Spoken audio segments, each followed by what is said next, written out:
કે આવી બીમારી થાય છે ને આની સારવાર સરકારી દવા સિવાય એક દવાખાના સિવાય બીજે કશે થતી નથી, એટલા માટે આવી ઝુંબેશ ચલાવવામાં આવે છે સરકાર દ્વારા. અને આ દવા જે છે ઇન્ટરનેશનલ લેવલ આપણા ઇન્ડિયા વિશ્વમાં એક સરખો જ હોય છે દવાનો એ, બરાબર. એટલે આપણે જનજાગૃતિ અભિયાન કરીને લોકોમાં અવેરનેસ લાવવાની છે, જેથી કરીને આ રોગનો આપણે નાબૂદી કરી શકીએ. Thank you.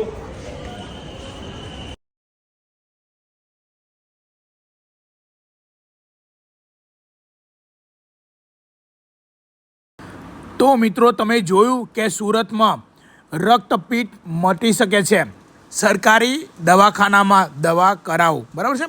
આ માટે સુંદર મજાનું એક અભિયાન રાખેલું હતું સુરતમાં, અને જુઓ ઘણું બધું સરસ માહિતી આપી છે. તો મિત્રો રક્તપીઠ મટી શકે છે, જાહેર જનહિતમાં જારી સુરત ડેપો.